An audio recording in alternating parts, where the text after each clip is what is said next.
Hello guys, good day. This is Tech and Bro PH, no? So, andito na naman tayo sa ating bagong episode or bagong video awareness only, guys, no? So, hindi tayo nagtuturo ng DIY repair dito sa ating channel kasi nga di-discourage natin na mag-DIY, no? So, ang problema kasi nun, baka hindi kasi masundan kasi yung ano, tsaka ayoko naman na sisihin nyo ako at lalong nasira yung copy machine nyo or lalong lumala yung problema kasi pag itong issue talaga, board issue is napaka-risky talaga na trabaho.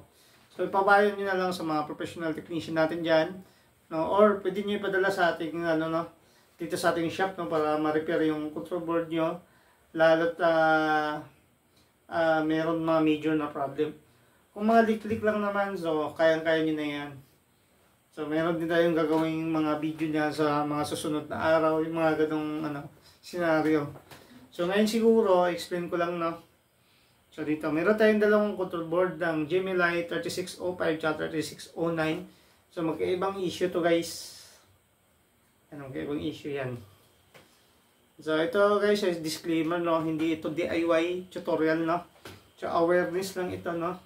Ulitin ko lang ulit. So kung hindi kayo interesado, no, sa ating video, pwede nyo naman i-escape, no. Escape. Ngayon dito, guys, dalawang issue to. So common to sa mga Gemini 3605 at saka 3609. So pag nabasa yung guys, yung control board, pumutok yung air connector, nagkaka-leak.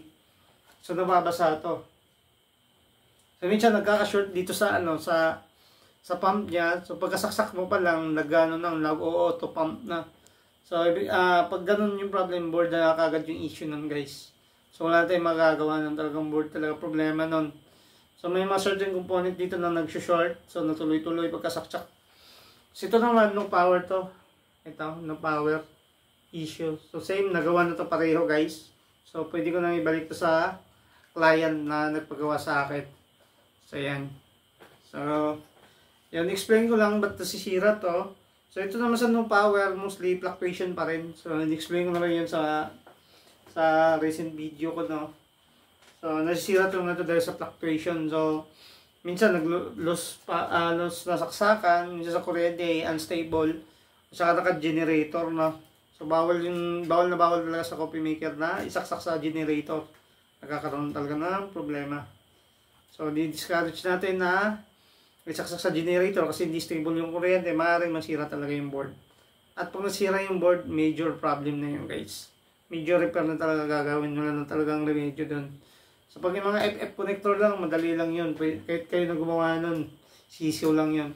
So pag mga ganun, tinuturo ko na lang din pag may ganung problema. Tapos nabibili naman sa Orange App yung yung mga parts na yun, yung mga F connector na ganun. Meron din mga upgrade nun. So, yan naman yung mga common. Tapos, si F-connector nag-leak. So, pag nag-leak, dapat matagal na yung leak. So, in-encourage ko rin na ipa-board repair din siya kasi papalitan yung mga button sa harap. Kasi, minsan maabot na ng 1 week nag-go-stas siya kasi kinakalawang na yung mga switch. So, pangatlo naman, siguro, yung infestation din, yung mga ipis-ipis talaga. So common naman yun pag madumi yung area at hindi nilinis ka ng machine or ng barista yung machine nyo. So binabahay ng mga ipis, yung maliliit na German ipis, yun nagkakaroon ng problema yung machine natin. So pag may mga ganun kayong issue, guys, no power, nag-auto pump, kahit hindi ginagamit, yung pagsaksak na, nag-auto pump, pwede nyo siyang, kung meron kayong access sa, sa supplier no, or distributor ng machine na pinabilan nyo, pwede nyo siguro mag-claim ng warranty kung kukover nila. Pero I think hindi nila kino-cover yun pag ganun yung scenario. Kasi nga, buvoid agad yung fluctuation or nabasa. So, most probably, sasuggest pa rin nila na palitan ng bagong board or ipaparepair nyo yung machine.